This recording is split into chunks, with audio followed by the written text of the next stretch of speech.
Muito bem, pessoal. Muito bem-vindos. Meu nome é professor Silvio Mota. Eu sou professor de Direito Constitucional há muitos anos, autor de algumas obras no mercado.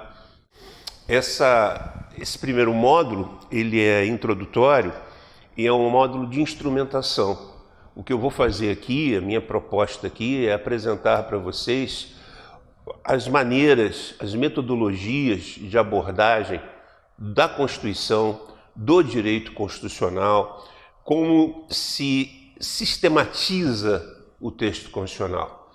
E eu queria começar esse nosso papo estabelecendo com vocês um critério preliminar que eu considero, e vocês vão acabar considerando também, extremamente relevante para a compreensão dessa disciplina. Há uma diferença, e eu vou me esforçar para manter essa diferença em evidência durante todo o nosso curso, entre a leitura da Constituição e a interpretação do texto constitucional.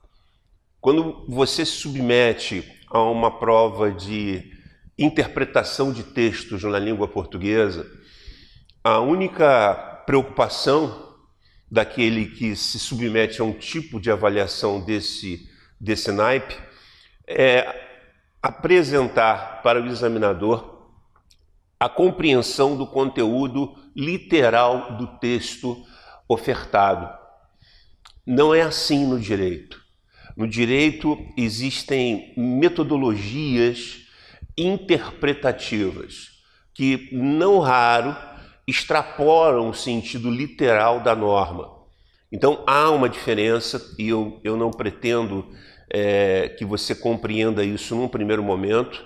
É algo que eu vou apresentando lentamente, mas que ao final desse primeiro módulo eu creio que você já esteja mais do que preparado para compreender e entender essa diferença entre ler um dispositivo da Constituição e sistematizá-lo, interpretá-lo, consolidá-lo de forma macro com todo o sistema jurídico constitucional. Então não há absolutamente nenhuma semelhança entre a interpretação literal e a interpretação constitucional. Não que o sentido literal das normas que nós vamos abordar aqui seja irrelevante, evidentemente que não é. O sentido literal é extremamente relevante, mas não é o suficiente. É necessário que a gente sistematize. Então vai haver um momento em que isso vai se tornar cada vez mais claro para você. Por que isso é importante? Porque há uma diferença entre você estudar o direito constitucional e você imaginar que estudou o direito constitucional. Então a tarefa não é fácil, mas ela é franca, ela é honesta. Eu não vou aqui tecer considerações sobre algo que pode parecer fácil, mas que na verdade não é correto. Então fica aqui essa minha primeira advertência.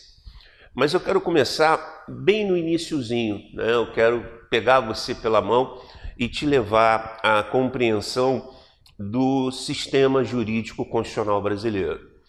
Então eu vou começar pelo início, eu vou começar pela análise da teoria da Constituição.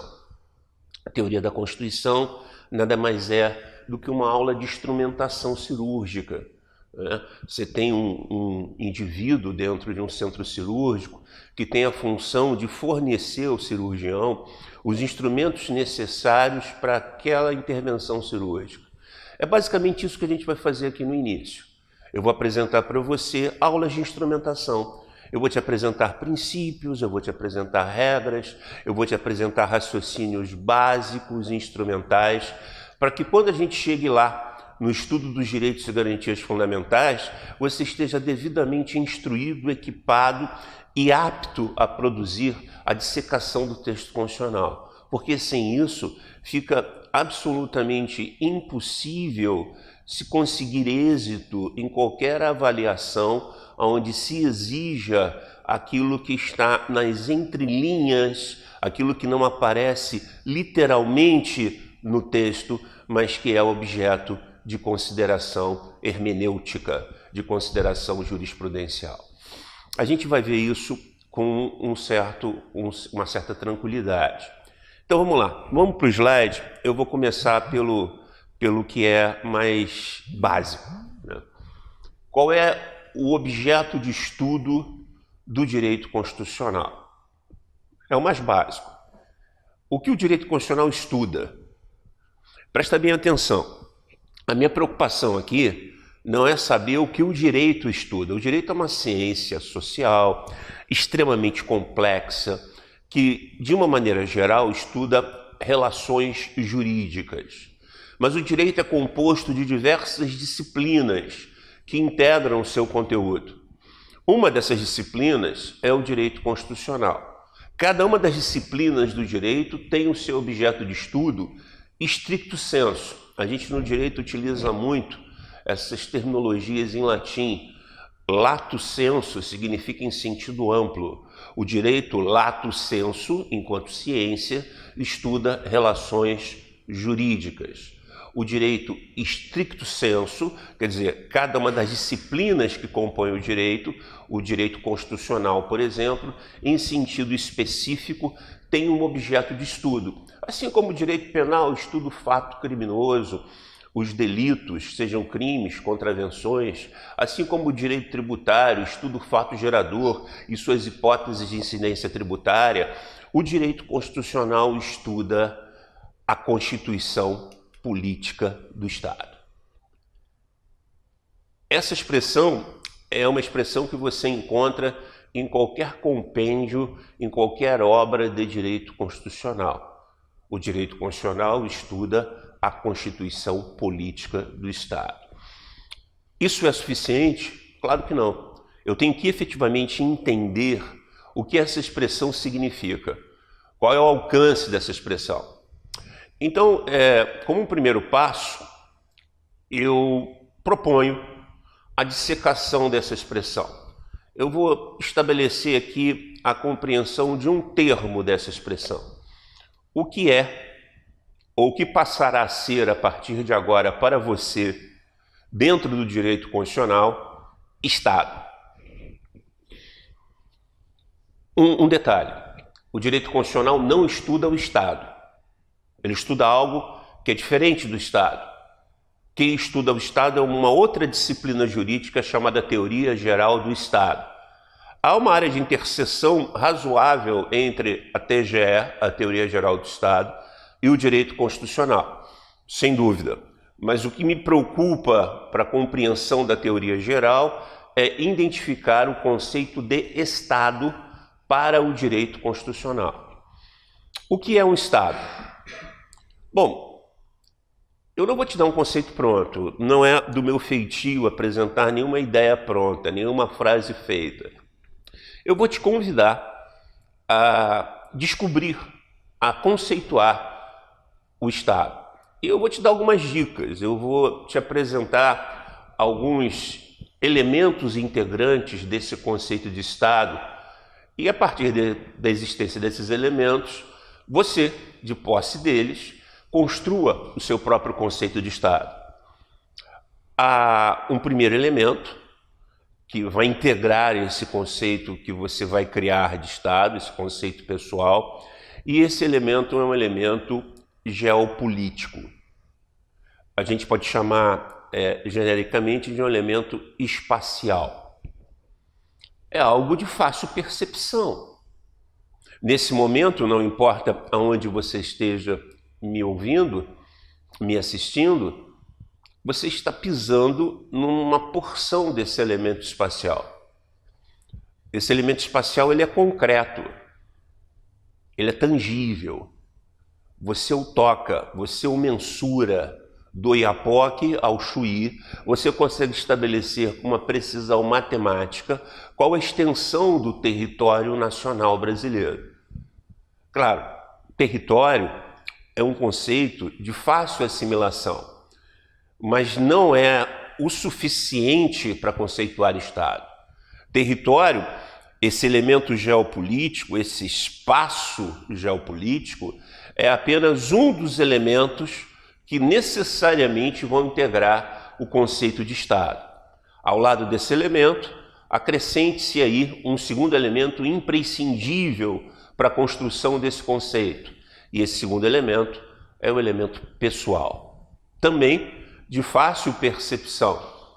O elemento pessoal é concreto, também é mensurável, é estatizado.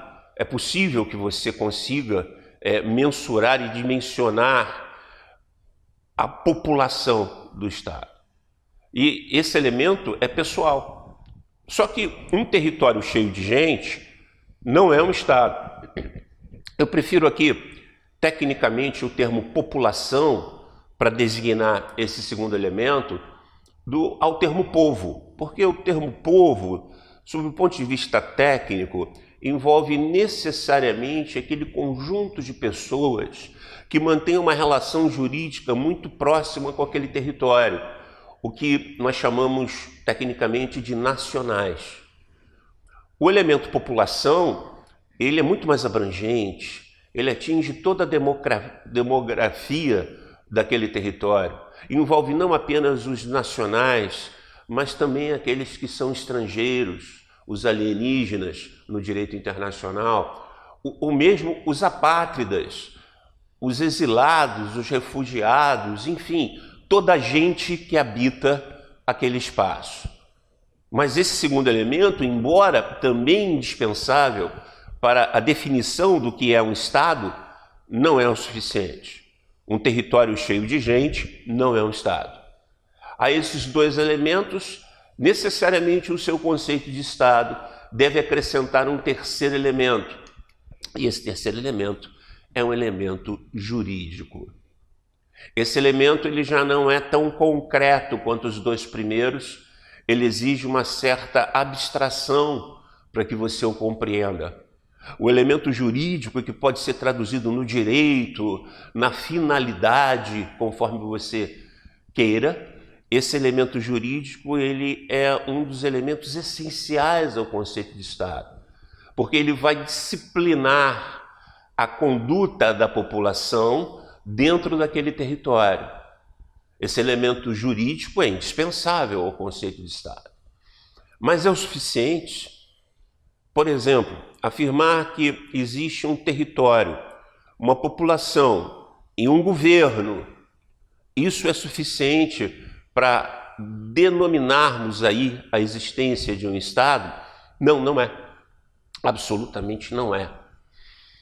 Quando muito, se você tem esses três elementos conjuntamente, você tem uma nação despersonalizada. Por exemplo, a Palestina. A Palestina, ela tem esses três primeiros elementos, mas ela não tem um quarto elemento que é essencial para que se reconheça a Palestina, não como um território ocupado, com governo e com pessoas, mas com o reconhecimento de uma pessoa jurídica de direito público internacional. Ao contrário da nação Yanomami, por exemplo, que também possui esses três primeiros elementos, um território que é bem da União, segundo a Constituição brasileira, um povo, e aí a terminologia correta é povo mesmo, dado o grau de antropologia daqueles que são integrantes da comunidade Yanomami, embora possua um sistema de autogoverno próprio das sociedades indígenas arcaicas, a nação Yanomami, você intuitivamente percebe isso, ela não se confunde com a República Federativa do Brasil, assim como a Palestina não se confunde com o Estado de Israel. Há a necessidade de se perceber que existe um quarto elemento, e esse quarto elemento, sim, ele completa os elementos básicos que vão nutrir o seu conceito de Estado, e esse quarto elemento é um elemento político. Esse elemento político, talvez dos quatro elementos, seja o elemento mais difícil de você conseguir perceber, mas é exatamente por isso que ele é o mais importante. Esse elemento político, ele surge a partir de uma relação de cumplicidade internacional, de uma relação de reciprocidade. Esse quarto elemento, esse elemento jurídico, que não se confunde com a população, com o território, nem com o governo, que se destaca desses três primeiros elementos, ele se depreende por uma relação de reconhecimento recíproco. O que eu posso afirmar para você, e eu não pretendo esgotar o conceito desse quarto elemento aqui agora, mas o que eu posso afirmar para você, a título de introdução a esse tema, é que ele é um poder político. Ele é um poder político que estabelece uma relação de reconhecimento. Há um determinado momento em que se entende que um Estado nasceu na comunidade internacional.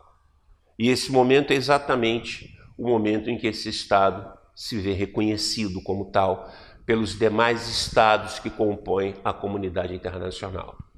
Por que eu digo que esse reconhecimento é recíproco?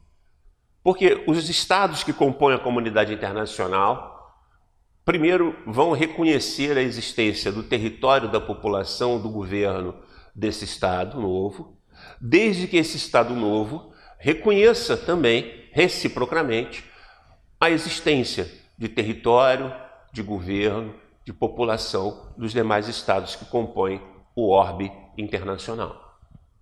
É uma relação de reciprocidade. E é basicamente esse elemento político que é o objeto do direito constitucional. Quando a gente afirma textualmente que o direito constitucional estuda a constituição política do Estado, a gente está afirmando que a ocupação primeira do direito constitucional é estudar esse elemento político de formação e de manutenção do Estado como Estado. É muito importante que você entenda isso. Embora o direito constitucional não estude o Estado, ele estuda esse quarto elemento que é responsável pela criação do Estado. Então o Estado é criado, e ele é criado no momento em que esse quarto elemento ele se materializa. E como é que eu vou dar o nome a esse poder político? Qual é o significado, numa palavra, desse poder político? Esse poder político, a partir de agora, a gente vai convencionar isso aqui, ele vai ser denominado de soberania. Soberania é a primeira palavrinha que você precisa compreender para efetivamente entender o direito constitucional. Peraí, professor, eu estou um pouco perdido aqui. O senhor falou em território, eu imaginei um monte de espaço territorial, imaginei o mapa do Brasil em miniatura, esse ícone me satisfez, eu já entendi o que é território. O senhor falou em população, eu imaginei um monte de gente, esse ícone também materializou o conceito de população. O senhor falou em direito, finalidade, governo. Bom, professor, eu imaginei aí o prefeito, o governador do estado, o presidente da república, eu imaginei os governantes, eu tenho também um ícone seguro para definir o que é governo. Mas, professor, quando o senhor começou a falar desse poder político, de soberania, e disse que isso é extremamente importante para a compreensão do direito constitucional, eu me perdi. Eu não consegui visualizar nenhum ícone para designar esse poder político. Será que o senhor pode me ajudar? O senhor pode me dar uma luz? Pode me apresentar um ícone que possa de alguma forma representar, ainda que de forma tosca, ainda que de forma preliminar, o que seria soberania, o que seria esse poder político? Posso. Posso apresentar para você um ícone que já valeu, mas que não vale mais no estado contemporâneo. Houve uma época, quando você pensava em soberania, e soberania sempre foi essencial para a existência de um Estado, né? Desde o surgimento das cidades-estados na Grécia, houve uma época em que esse ícone era personalizado. Havia uma pessoa que representava esse ícone. Essa pessoa era o rei. Houve uma época em que a figura do rei, a figura do soberano, materializava esse poder político. Não é mais assim. A partir do século XVIII, século XIX, dependendo do lugar do mundo onde a gente esteja falando, no Ocidente, a gente está falando do direito ocidental, né? Essa figura ela foi substituída. Então houve uma despersonalização da soberania. Esse movimento é conhecido como constitucionalismo. A gente vai ter uma aula específica sobre constitucionalismo e neoconstitucionalismo. Mas só para você entender, num determinado momento, a figura do rei, que representava esse poder político, que representava a própria existência jurídica e política do Estado, foi substituída por um outro ícone. E esse ícone é um documento escrito. Quase sempre escrito. Que atesta a existência do Estado. Esse ícone é a Constituição. Então, houve uma substituição de uma figura, de uma pessoa, do rei, por um documento, por um pacto jurídico. E hoje, quando você quer um ícone para designar o que significa esse quarto elemento integrante do conceito de Estado, você vai buscar esse documento.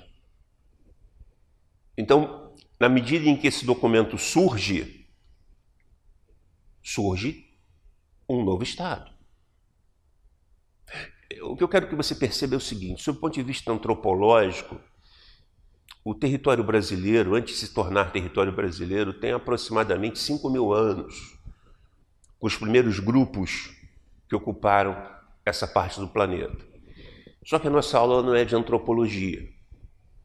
Sob o ponto de vista econômico, há um consenso de que o Estado brasileiro ele surge economicamente em 1808, quando a família real, fugida de Napoleão, vem ter no Brasil. Só que a nossa aula também não é de macroeconomia. Agora, sob o ponto de vista jurídico, e a nossa aula é de direito constitucional, eu posso afirmar para você que o Estado brasileiro tem 30 e poucos anos, juridicamente falando. Ele ressurge, ele é recriado em 5 de outubro de 1988, quando esse documento é promulgado, às 16 horas do dia 5 de outubro de 1988. Esse documento é, por assim dizer, sob o ponto de vista jurídico, político, a certidão de nascimento do Estado no qual você está inserido, do Estado brasileiro. Essa é uma ideia absolutamente importante para uma série de outras premissas que virão para a compreensão do direito constitucional.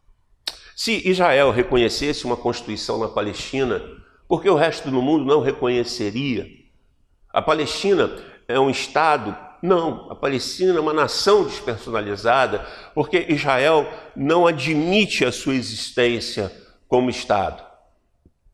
Os grandes conflitos da atualidade, inclusive os conflitos bélicos, não têm como pano de fundo a busca por território, por população, por governo. Tem como pano de fundo o reconhecimento da soberania. Hoje você vive uma guerra entre a Rússia e a Ucrânia, onde a Rússia resolveu desconhecer a soberania da Ucrânia. E aí o conflito se instala.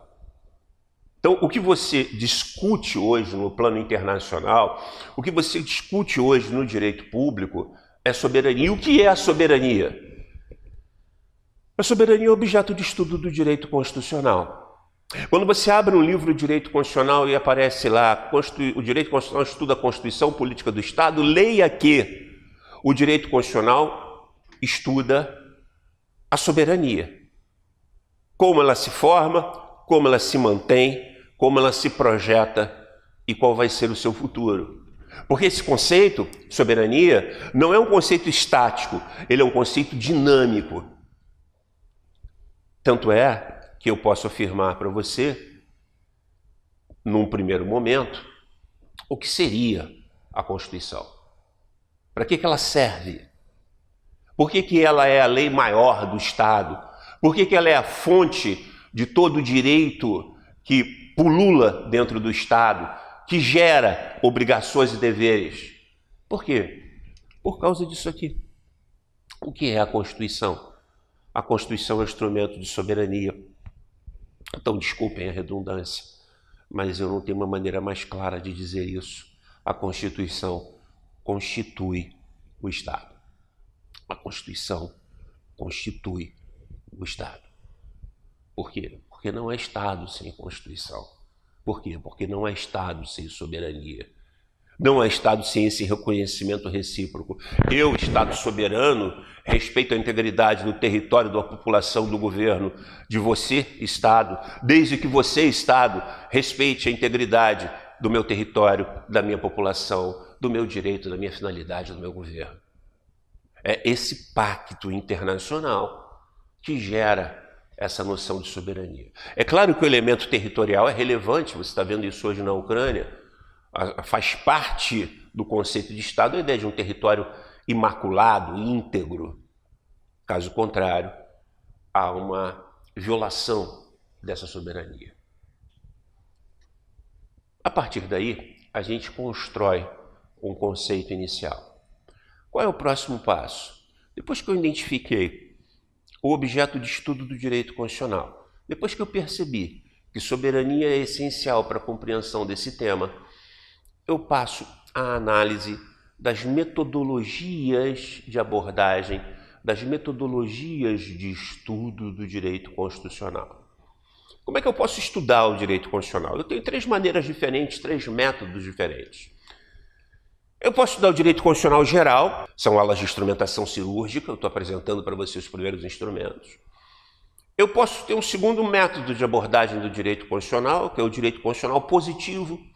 Eu posso estudar o texto da Constituição, interpretar ou sistematizá-lo. Isso vai ser feito em outro momento do seu conteúdo programático. É um segundo método de abordagem. E eu posso fazer uma análise comparativa do direito constitucional. Eu posso pegar diversas constituições brasileiras e ficar analisando uma Constituição, o que aconteceu na Carta de 1824, com esse instituto, o que aconteceu na Carta de 1891 com esse mesmo instituto. Ou eu posso fazer ainda uma comparação entre a Constituição brasileira atual e outras constituições de outros estados soberanos no mundo. Isso é o que a gente chama de direito constitucional comparado. Não vai ser objeto de nossa análise aqui.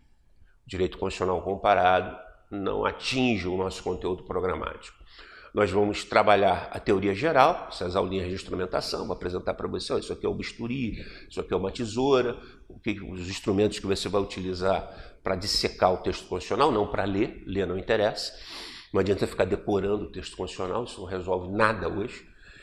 E aí sim, depois o direito constitucional positivo, é essa a proposta desse primeiro módulo.